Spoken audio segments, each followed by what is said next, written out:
I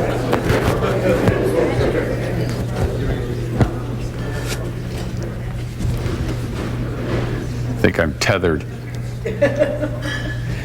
Welcome to Book Tastings, the author series co-sponsored by the Harvard Bookstore and the Hasty Pudding Institute of 1770. I'm Rob Mitchell from the Harvard Bookstore. I want to thank you for coming. I want to thank Michael McClung for coordinating the series on behalf of the Hasty Pudding Institute. Tonight's program, as all of our programs, will include a talk. Actually, it will be a conversation, followed by a short question and answer period. And it will be followed by a book signing and reception in the adjacent room. I want to call your attention to the remaining program in this fall series. By the way, we do plan to resume in January, so if you want to be notified of programs in the winter and spring, please fill out a mailing list form, which will be on the table next door. On Monday, December 7th, the creators of the book Improper Bostonians will be here to talk and present a slideshow. The book is a history of 3 centuries of gay and lesbian life in Boston, and it's the most comprehensive gay city history ever written.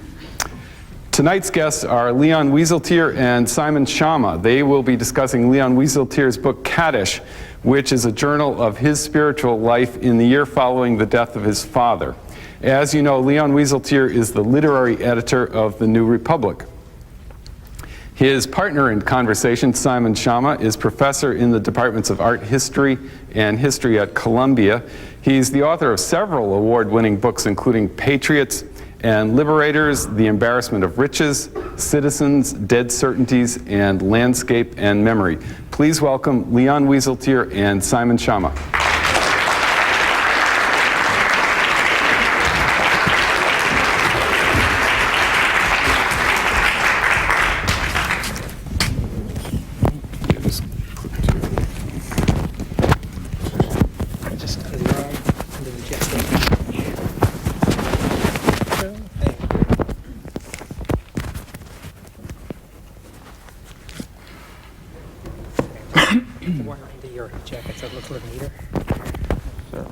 Thank you.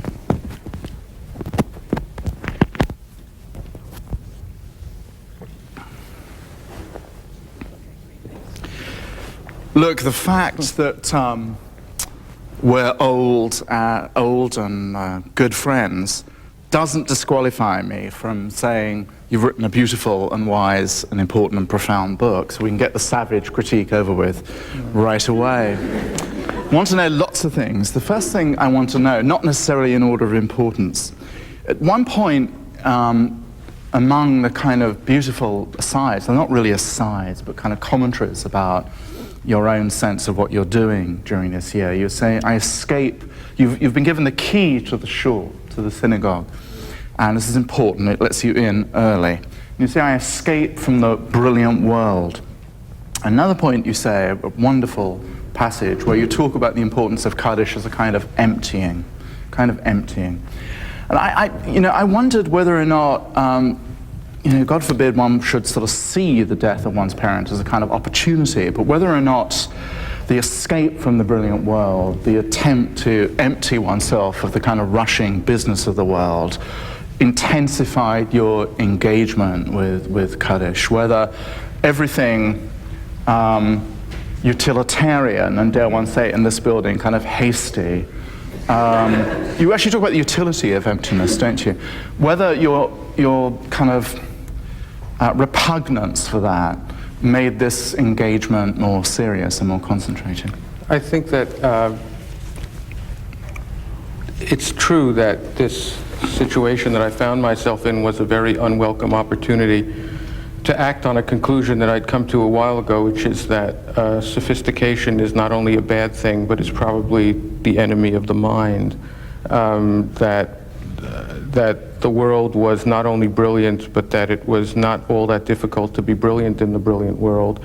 That the world rewarded one prematurely and bountifully for much less than one can do or has done or understood.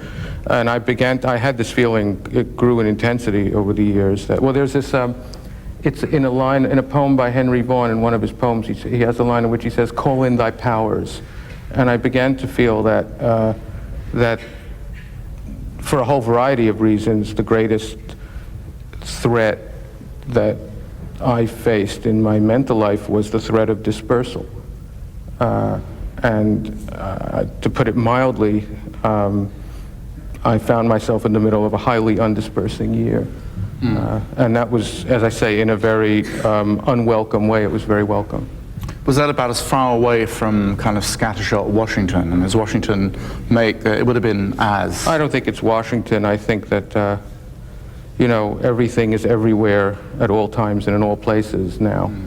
Right. I think that it had to do in a way with, it was a way to slow things down. It was a kind of de-acceleration of life, which I think was, I mean, I'm not sure that the brain, in fact, I'm quite certain that the brain was not designed to take in as much information as we all take in, and certainly it's impossible, at least for me, to think in any serious way at the speed at which life is lived right now. And so in some sense it was, by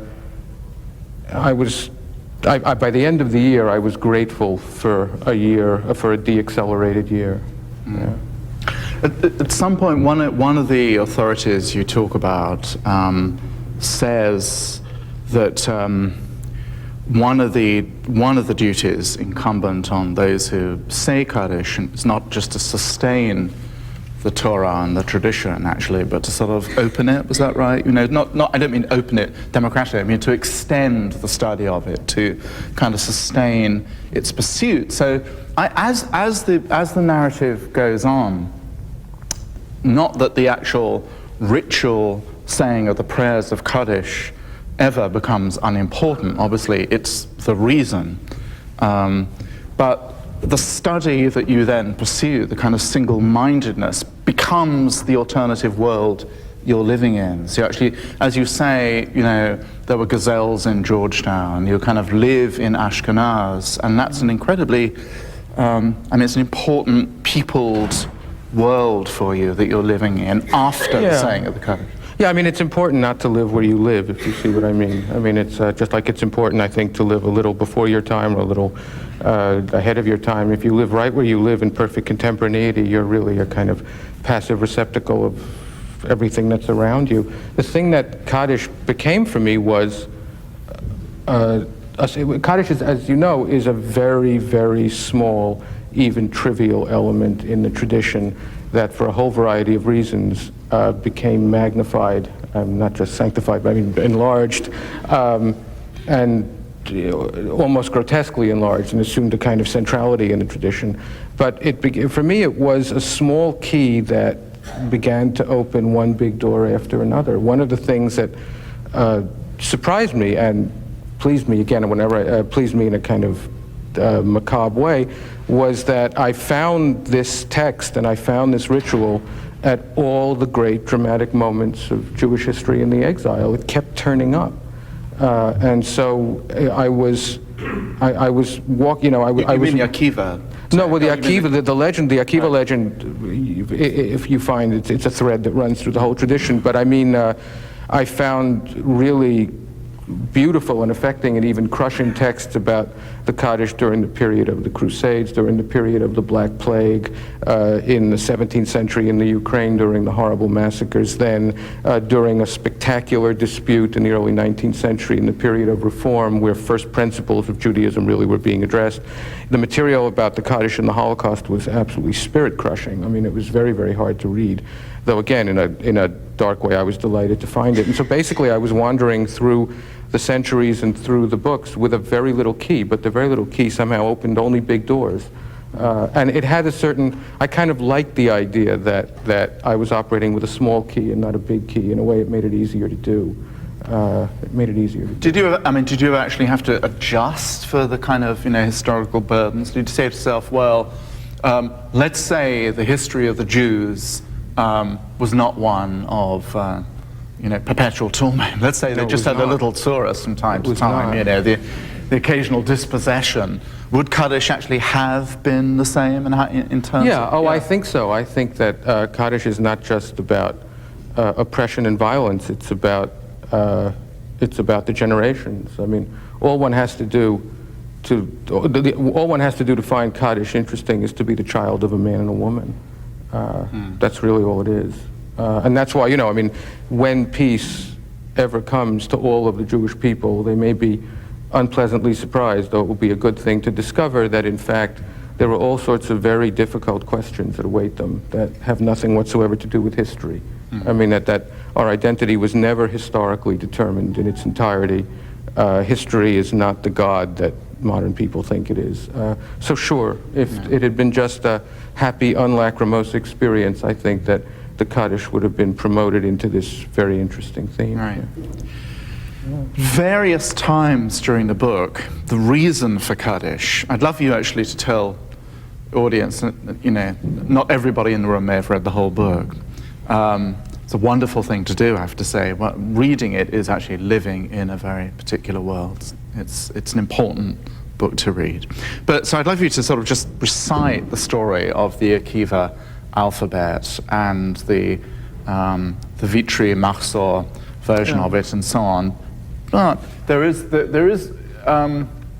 it struck me that there are at various moments, the reason for Kaddish changes, at least it changes for you. There is that moment, which is to do with the deliverance from hell. But there are moments, there's another moment in the book where Kaddish is needed by God, that it's meant to assuage God's grief, really, for having brought destruction on the sinful. And the third moment, yet again, at the end of the book, it's not so much you're describing the reason for Kaddish, but the reason for mourning. And the reason for mourning becomes mourning one's own sinfulness and frailty. And do you want to talk a bit about... What? Where shall I start? Well, start with the story. The story is... amazing story.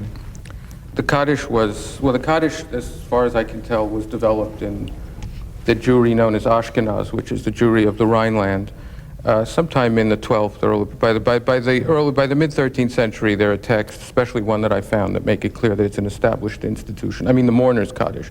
The Kaddish itself was, it has the origins of the refrain are in the Talmud, but it basically originated as a peroration in Aramaic for an academic discourse in the Babylonian academies. When the teacher was finished reciting anything from scripture or teaching law, somebody would get up and recite a version of the Kaddish.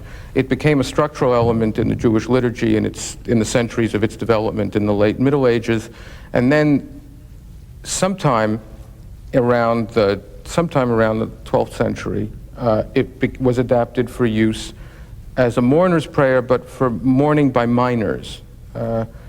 Because, you know, the principle behind the Kaddish is a very basic one, which is stated in the Talmud, which is that the son acquits the father does not acquit the son. The eschatological myth that accompanies the death of the individual in Judaism, as in other traditions, is that in the aftermath of death, the soul is judged for a certain period, and the child, I say the son because that's the text, the actual word in the Talmud, but in fact, as I found to my delight, the important distinction is it's not a gender distinction. I mean, this Kaddish is not just for sons, it's also for daughters. It's not only for fathers, it's also for mothers.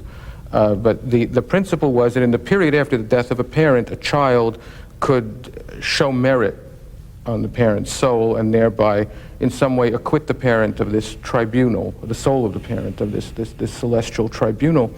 There is a midrash, there is a rabbinical tale which probably dates, it's a very late midrash. It was published in its longest form for the first time in the late 19th century in Vienna, but there is a late medieval midrash which tells the following story. It's about Akiva, the famous Akiva, who was walking in a graveyard, and in this graveyard he came upon a man, black as soot, the color of coal, who was carrying sticks of wood. And Akiva importuned him and said, "Excuse me, sir, what are you doing?" And the man said in a sort of horrified way, "Please, sir, don't detain me. My superiors will punish me if you do." And Akiva insisted, "What are you doing?" And he said, "Well, it's my punishment." He said, the man you address is a dead man, sir," he said to Akiva, and then explained to him that it was his punishment to carry wood, to burn the wood, to be singed by its flames, to go back and carry more wood. It was kind of a Sisyphean activity of a very unpleasant kind. And Akiva asked this dead man, is there anything that can be done to release you from these torments? And the dead man said, well, it is said that if a person such as myself leaves a son, and the son acquits him liturgically, the language is a little, I'm not going to get into it now, that I can be released from this torment. Akiva asked him, did you leave a son? The man said, yes. Akiva said, what's your name? And it turned out to be Akiva.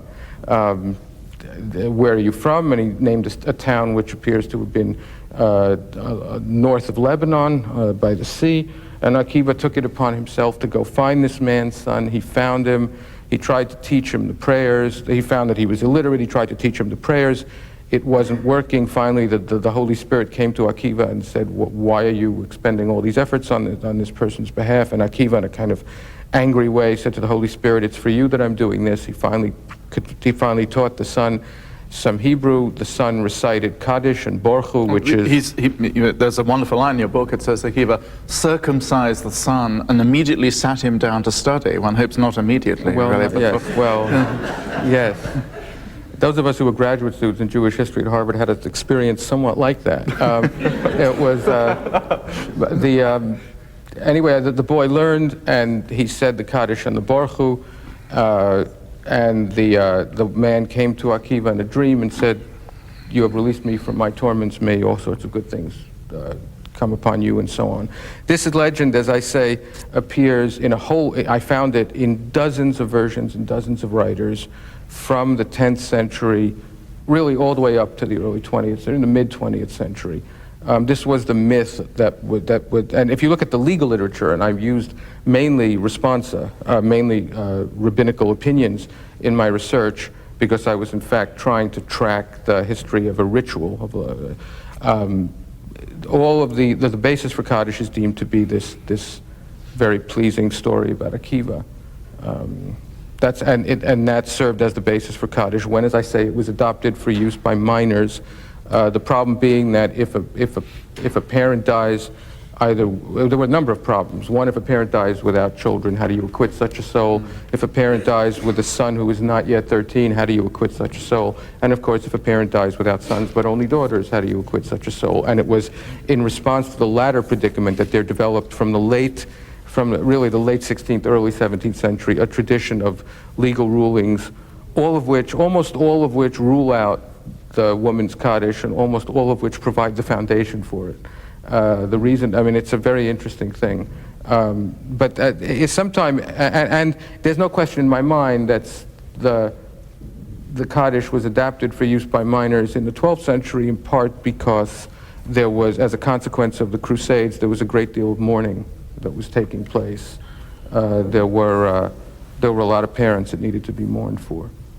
But saying Kaddish in order to liberate your father from hell or your parent from hell, that's it, right? I mean, it's incredibly... Not from hell, it's Gehenna. I mean, well, but, it's a 12-month, you know... But Kaddish is said only for 11 months because 11 in the months. Talmud, remember, it says Right. that the wicked are judged in 12 months, and so as not to impute wickedness to the soul of your poor parent. Right, and you were about to do the 12th It's just dumb luck. It's just dumb luck. They could have said 13 months. It's just...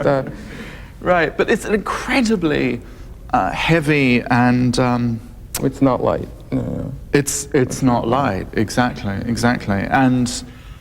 And saying Kaddish, you know, I speak as someone who's said Kaddish, but not at all with the degree of assiduousness that you managed. You know, I said it when I was in Shul and Shabbat, when that happened, and on Yom Tovim, but I did not do, you know, the sense that, I mean, I guess what I'm saying is actually this incredible weight of responsibility that the son is to acquit the father then presupposes a degree of intense discharge of obligation.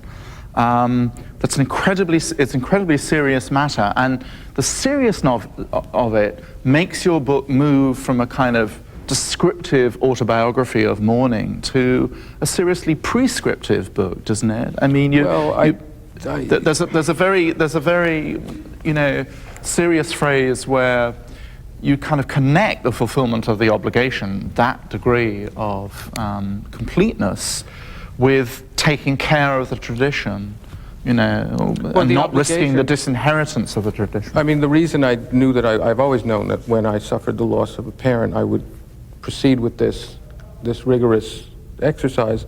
But the reason was not faith, the reason was love. I loved my father, I loved my tradition. Both of them are very difficult, but I love them nonetheless. And once, it was love that got me started. It was history and textual research that kept me going.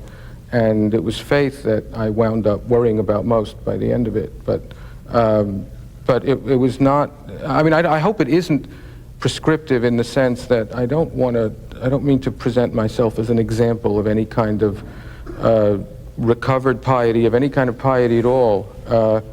It was something that I had to do that was, in a way, it was beyond my powers not to do it. It was a sacred obligation. And one of the reasons I undertook this research is because the sanctity of the obligation, after 2 or 3 months, it wasn't clear that it was going to get me through this year. And so I decided that given how little, I mean, when I realized how little I knew about this, I decided that the best, I mean, I did what I was trained to do and what I like to do whenever I'm in trouble, which is open a book. And so that's how it happened. But, The second, you remember there's a point at which you discover that one part of the tradition claims that after all of this, you know, after encountering the kind of strength of the tradition which says that the sort of deliverance of the father really requires Kaddish and requires that the son acquit the parent, you then come across the passage which says, well, actually, this isn't the fundamental reason. The reason is that God actually needs, yes, the second, I mean... There is a strange you word. said that's even more difficult. You said the word you used was incomprehensible. You said that's even more incomprehensible than the original reason It's the given. it was the one part of my research is that forced me to collide with an incontrovertibly mystic theme. I mean, I have an allergy to mysticism. Go on. I don't approve of it for a whole variety of reasons, not least because I've never experienced it, which I resent. And you kept on having But, visionary checks, right? Actually, for Right. But there is this one, you know, the text of the Kaddish says nothing about death. It's the first thing that everyone who looks at the translation or looks at it in the original realizes. It has nothing whatsoever to do about death because it was something that was adapted to this purpose. But there is this one word, in which it's a doxology. It's a praise of God, but it's actually a prayer for a praise greater than any praise that has ever been said. And so at one point it says beyond all praises and beyond all consolations. There is this very strange word, nechmata. And the tradition, of course, is struck by this word consolations, and it raises the interesting question, what is God being consoled for here? And at some point in my research, actually it happened one rainy morning, that word hit me with full force because it suddenly, I mean, you know, I suddenly felt kind of happily, you know, the mourning of this one mortal had been sort of happily preempted by the alleged mourning of God. And it, of course, when I looked at the tradition, especially the tradition of the medieval rabbis in the Rhineland from the 12th to the 14th century, there turned out to be a number of very, very fertile currents of thinking about what on earth this might mean. And it has to do, you know, God is alleged to be mourning for the praises that he no longer hears as a consequence of his destruction of the temple and of Jerusalem. But then it gets into all sorts of other mystical notions about, you know, how to comfort God and for what. I mean, these were the texts, actually, that I felt most uncomfortable with because they seemed to me, they seemed both sublime and utterly nonsensical. I mean, I literally I literally could not conceive of Hard to figure a God who really would need to be paying attention to... Well, it's hard, I mean, it's hard to figure, well, insofar as one can imagine a God, it certainly is inconceivable to imagine a needful God. But of course, the God of Judaism is very needful. I mean, I guess that was our version of imitatio Dei. That's how we imitated God. We worried a lot. No, the God of the God of Judaism says you haven't called. You know, he needs to sort of hear from people. Right, you know. right. He's right, by the way. Yeah. There's a little struggle going on, many struggles going on in the book, but one of the little struggles is with nature. I'd known you a long time. I never thought about you as a nature writer. We have a goldfinch hovering in the silver light. No, some beautiful writing actually about light and about the weather and about what you're seeing and If you sensing. spent as much time in shul as I did that year, you would have become a lover of nature. That's the point. One of there's one wonderful moment where, God, you know, I'm so happy to hear you concede shul was tedious today. Well. So actually, at one point, you know, wasn't all source of illumination. And you've just actually, it's the point where you've gone through some sort of wonderful piece of description. Then at other points in the book, you talk about, you say that really, and forgive me if I get this wrong, paraphrasing you, that our place in nature or our commensurability with nature is not the most interesting thing at all. In fact, it's one of the sort of least interesting things about us. And another great theme of this wonderful book is that sorrow and, well, mourning rather than sorrow has made you lucid, has actually made you reason more clearly. Is that fair to say, right? So I thought there was a little, not exactly a mind body, but there is the kind of world of the senses, which actually seems to be on kind of, you know, super electrical sensitivity, because you're writing about it with such precision and clarity. On the other hand, you're really going back to the more fiercely austere kind of way of the mind. Well, there is, I mean, I guess that two things. First, you know, it's an old Jewish idea in some ways that that one should resist nature. Yeah. You know, there's a famous passage that I think it's actually Rabbi Akiva who says this. No, it's not actually. It's Rabbi Yochanan. It's someone else. But that he who interrupts his study to say what a beautiful tree he pays with his soul, that sort of thing. And it's an idea that you see. In fact, there's a line that's always haunted me by a modern Israeli poet called Avot Yeshurun. The line is, Hateva lakach la'atzmo et kol ha'olam, which means nature took the whole world for itself. And this is a line that was written with great resentment. And so there's always, on the other hand, there's no question that the life of the senses is one of the most obvious and available avenues to spiritual life. I mean, the idea that the senses are dangerous or worse, irrelevant to the development of the soul is ipso facto wrong. I mean, we are creaturely beings, and so that, you know, these were some of the themes that I found. Aristotelian view. But Well, I guess it's an Aristotle, it's in Wallace Stevens. I mean, it's you know, there's a beautiful, these are the doors. There's a wonderful passage where you say you're looking at an ascetic, someone who strikes you as an ascetic, actually. You know, he was handing out cards saying yes, I remember, ascetic yeah. in shul. And you're struck by, actually, I think you go out from the shul, isn't that Yeah, right? And he's covered in there is this a kind moment of where drenching light. Yeah. And you say it was quite beautiful, the light, as it struck his face. And I knew that he would not want to think about the light on his face in that way. Yeah, it was You a very checked yourself. remarkable moment. He was a man who, I mean, he'd been praying a few rows behind me all year, and I liked having him behind me because he obviously was doing something spiritually very significant. And it had been a cloudy day, and at the end of the services, by the time the service had ended, the clouds had cleared, and we walked into this bath of light, and so did my friend. And I noticed two things simultaneously. First, the light, and second, his indifference to it. And it was... Did you wish you would be indifferent to it or not? No, I mean, I was stuck being me. I mean, it was, it was my fate to note both the light and his indifference to it. It was, I was sort of the umpire at the metaphysical game. But it was, I saw before me two possibilities. It was a beautiful sight. It was a very rich sight.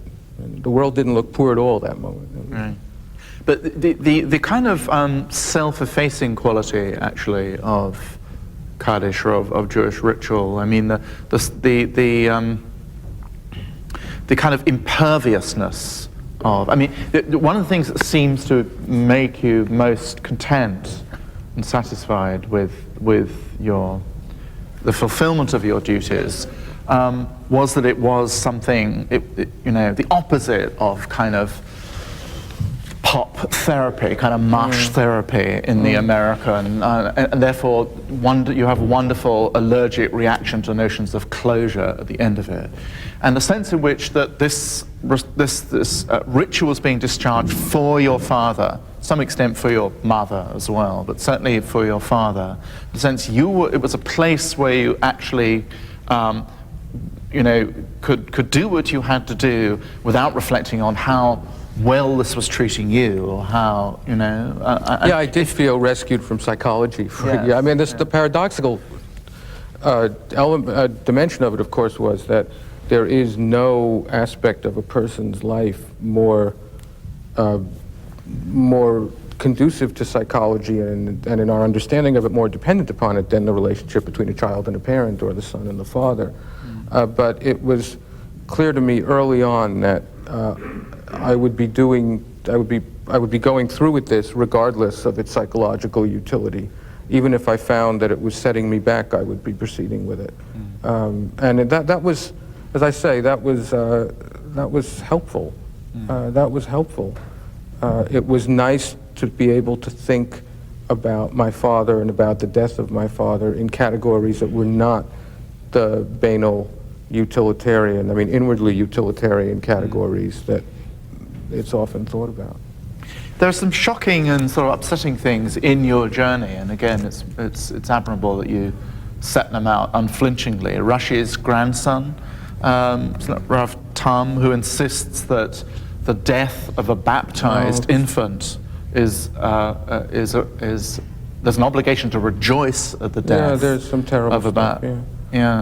It's that there's in the discussion of Kaddish and of rituals of mourning, generally one of the questions that comes up periodically in the wake of forced conversions was what to do about mourning for someone who had converted out forcibly, someone who converted out willingly, what to do about a baby or a young child who had died on the other side, as it were.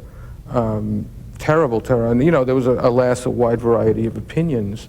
On the other hand, I have to say that I found just as well. It was a wide variety. But it is the idea. But as you saw in the book, the idea that for ideological or tribal reasons, one should. Rabbeinu Tam's view there was that one should rejoice at the death of this baby because that child would have grown up to be a Christian, and that would have been a terrible thing. Now, rejoicing at the death of a child for any such ideological or tribal reason is, obviously unacceptable. And the nice thing is that if you read the various medieval sources, or at least the ones that I found, it was unacceptable to the majority of Rabbeinu Tam's contemporaries too. It was, it was an extremism that it was not allowed into the mainstream of juridical opinion.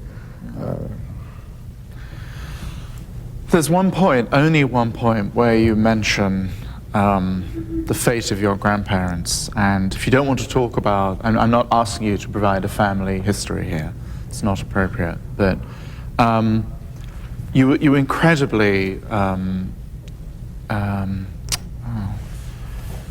respectful and tender about that. But I can't, and forgive me, I can't help asking you really whether or not your own family's sort of experience in the war fed into the way in which you made connections between how Kaddish had been experienced during the war. There's this very, very powerful passage where the Jews of Kovno, where my mother's family just outside came from, having undergone a most terrible slaughter in 1941, one of the Axion, right, then actually have to ask the rabbi whether Kaddish can be said for the dead because of the nature of the massacre. And the rabbi invokes a 14th century writing in order, so that there was this extraordinary tragic directness between immediate history and as though time had collapsed between it. I mean, did you... Well, I think to begin with, you know, a living tradition in some sense is an abolition of time.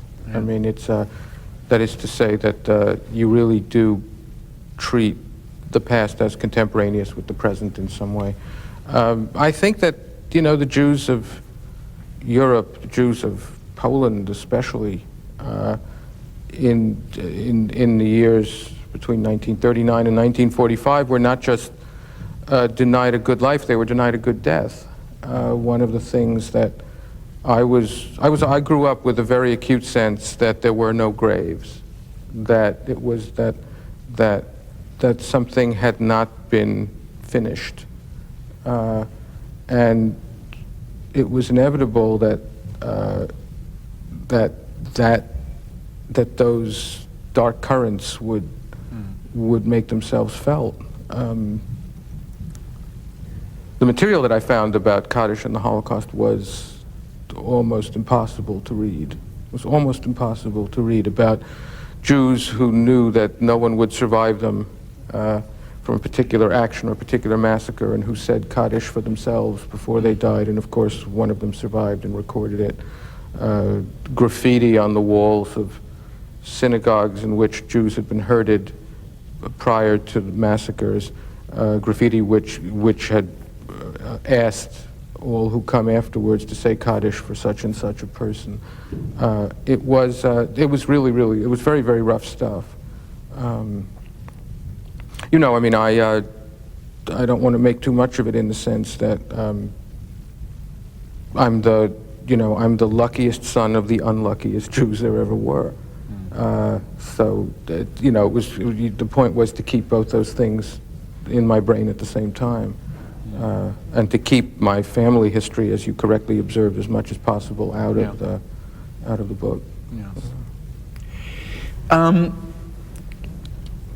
What do you think could be taken from the book? It's an unfair question, I guess. You've presented it as it is by people who are utterly outside the Jewish tradition. I mean, yeah, I wrote it with. I mean, look, I think that.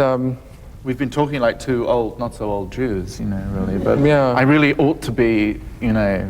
But, you know, for Jews, age is not a chronological concept. It's not a... but the cardinal should have been here. Yeah, really, no, but I think that, you know, the sources that I find about the Kaddish were the way in which the Jewish tradition and the rabbinical idiom wrestled with questions of freedom and determinism, with questions of immortality and posterity, with the nature of sorrow, with questions of with the relations between parents and children. The book is obviously drenched in one particular tradition because that's the tradition I have. But as I studied these things and discussed it with friends, and it was clear to me that these were issues that were not just Jewish issues.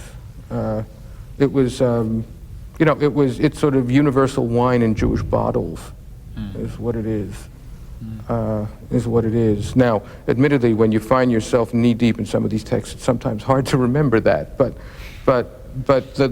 these are, you know, the Jews, you know, before the Jews are humans, and like all humans and all thoughtful humans, they deal with the basic difficulties. Their perplexities are familiar to anyone who knows the human perplexities. And that was one of the things that I found in these sources. It was the legal and homiletical traditions on Kaddish. If you scratch them, you found philosophical perplexities about finitude, about tradition, about questions that all people face. It's a very Jewish book, not just for Jews. I hope. Well, I think not at all. One last, oh God, time flies when you're having a good time. I know. One more, and we're supposed to ask for questions. Can I, one tiny last question? Just the literary form is so amazing. Did the literary form just, I mean, it didn't just come spontaneously, surely not, but I mean, did you feel you have really done rather a new thing here, actually, and, you know, little did you think you would improve on Pascal. Well, no, I didn't really mean to. I think that No, look, I didn't have much of a choice. I mean, I knew that I was going to, I decided that I would do something scholarly, but I decided that I would not present it in a strictly scholarly way, which is why there's no footnotes and no bibliography Right. and no index, which the lack of an index sometimes frustrates me too, but You know how on the other everything hand- is described as a meditation these days? You know, it can be meditation on deodorants or Right, meditation. right, yes. This really is a meditation for once, actually. Well, That's the but I form of one. decided that it would be something scholarly, but since I could not experience the scholarship only as scholarship, it wouldn't be presented that way. It had to be written in the form of a journal because my life, my time was not my own. I worked in a very, I mean, it was think as think can that year. Also, I've always had a weakness for writing in fragments because for certain subjects and in certain frames of mind, it seems the truest way to write. The thing that I thought about all year was the text that I put into the preface, which is a Buddhist text. It's an old Pali text, which suggests that it was about art. It's an aesthetic concept in Pali Buddhism. Having to do with the idea that one could use the work of art or the object of art as what it calls a support for contemplation. And I decided that I would use the texts of Judaism as supports for contemplation.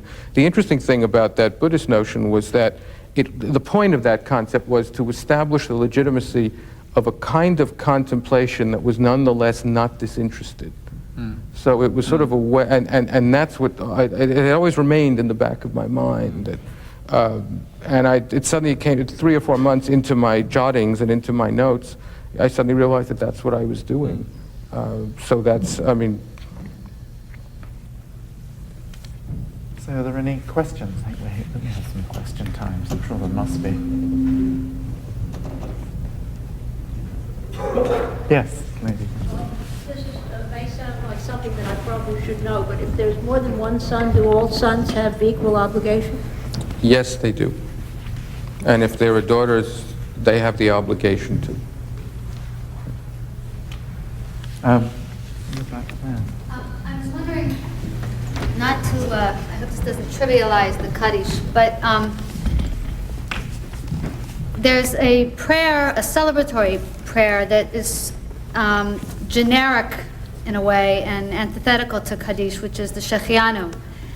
And I was wondering if you found in your research on the Kaddish whether it can be used as a way to grieve for a loss that might not necessarily be the loss of a parent or a grandparent, a person, but many of the other types of losses that we as human beings may suffer from during our lives. And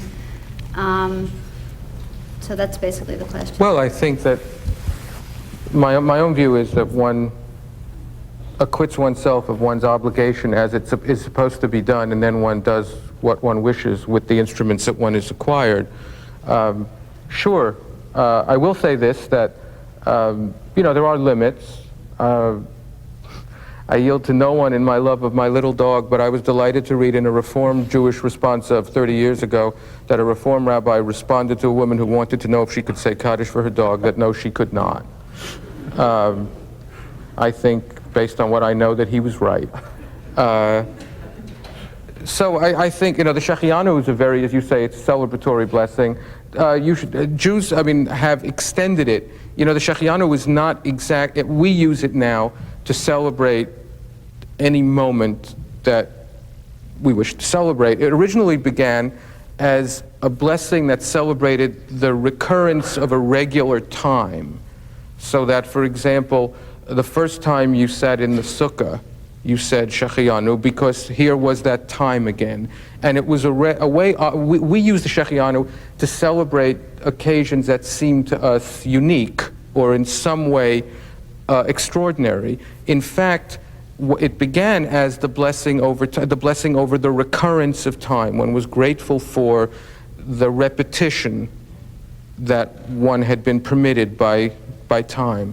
And the history of the Shechianu is actually something, I once thought I would write something about that. Its development is a very interesting story. But if you're asking, can one adapt Kaddish to one's purposes, My answer is yes, but I would qualify by saying adapt it to your purposes, but recognize that your purposes are not the only purposes for which it can be used.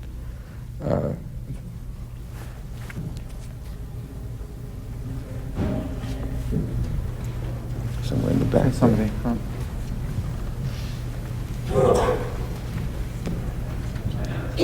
So there's somebody at the back. Yeah, oh, there's a gentleman here. Yeah. Oh, and there's a lady right at the back. Right. I'm reading your book as I'm in the process of saying Kaddish for my father, and I'm finding it very intellectually interesting, but there's a piece that maybe I just haven't come to it yet. And for me, that's, I guess I would call it the nurturing feeling of seeing the same people on a regular basis to whom I don't have to explain myself. You know, like you call it being free from psychology. I'm free from people asking, how are you doing? We're all doing this about the same. We're all going through similar processes. And in your book, you'll start to mention a brief conversation with someone in your minyan. And then they disappear and you run off to the tea house and start looking at books and doing research again. And I'm just wondering, how important to you was that sense of community, of being with most of the time the same other group of people, most of whom are in mourning or going off to another community and showing up in a minyan where you didn't have to explain why you were there. People sort of understood you without knowing you. Was that connection with other people and a sense of community at all important to you? Because I haven't seen it yet in the book. Yes and no. I say no because I've always found, well, I guess one should make a difference perhaps between religious life and spiritual life. I think community is essential for religious life, and I think community is sometimes the greatest obstacle there is to spiritual life. I've always thought that the soul is a highly individuated thing, and that the fact of individuation is spiritually the most important fact that we have. I was always useless at prayer for that, for communal prayer for that reason, because I just kept noticing everything around me, and the reality around me kept getting diminished into a social reality or into a cultural reality or into political reality.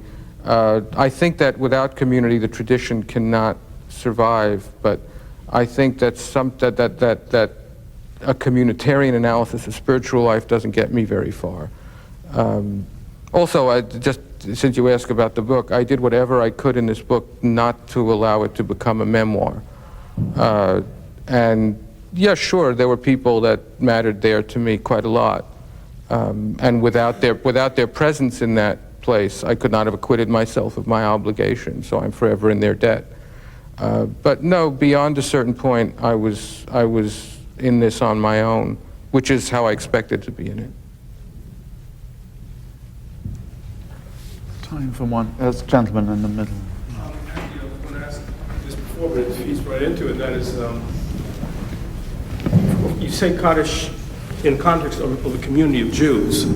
In fact, being a spiritual, I don't have the answer to this, but the issue of what you are as a Jew in the Jewish tradition, as an individual by yourself, almost is contradictory, isn't it? I mean, in fact, I wanted to ask you what this did for you in terms of defining the Jewish community, everything from the crazies in Israel to Reform. What is this for you in terms of defining what the Jewish community is today? Oh, well, let's see. Look, I think that the distinction you make is not a real one. One inherits one's language, but one does something idiosyncratic with it. I could not have invented the language in which I read or write or think, but that doesn't mean that when I use it, I must use it the way other people use it.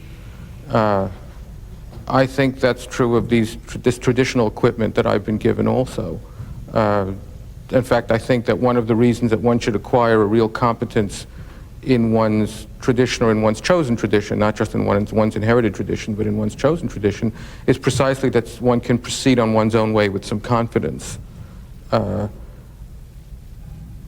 If you're asking me what kind of Jew I am, that's my business. I mean, I don't know how to answer that.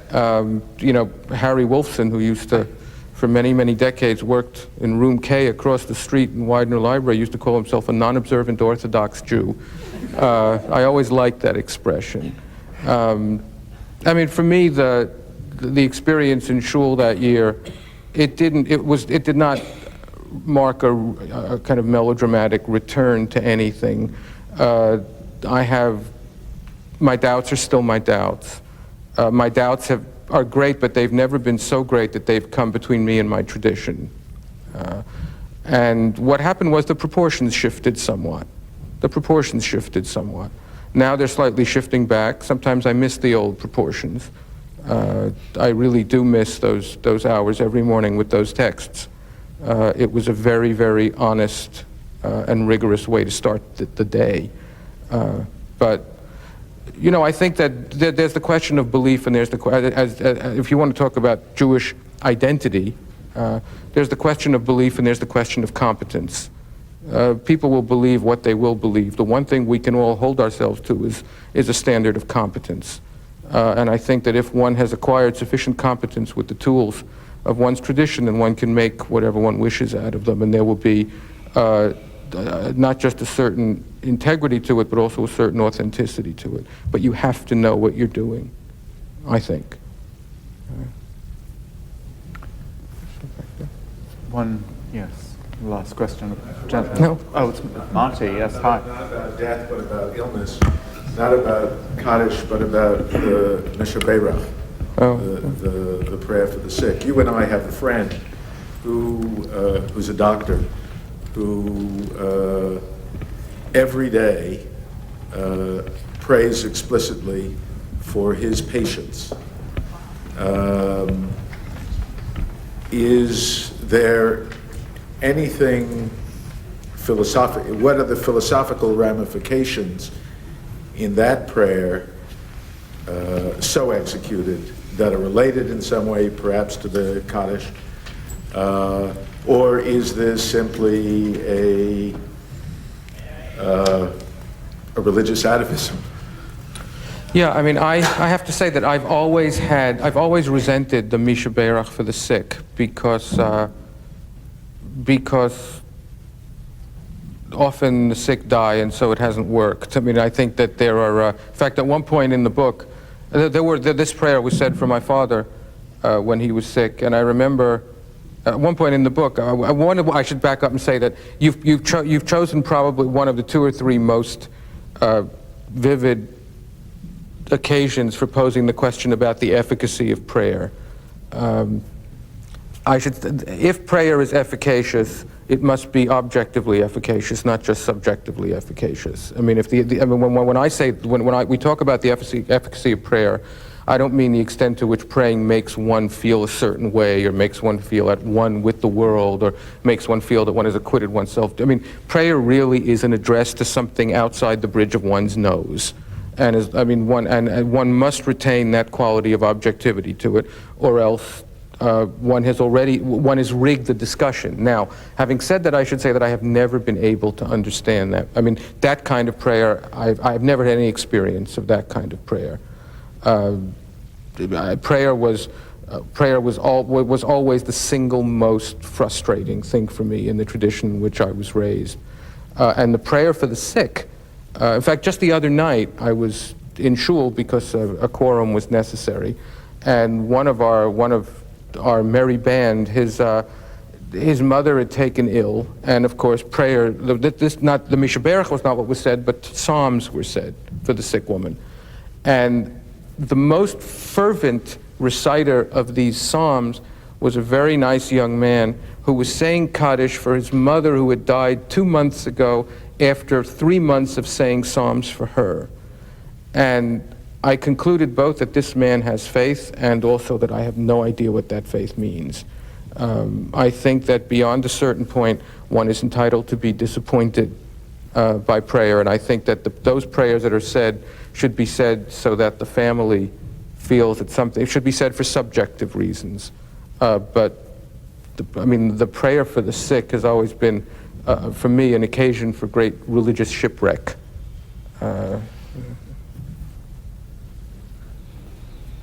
From shipwreck to book signing, I think that's what you have to dry land. to dry land. Thank you all for coming.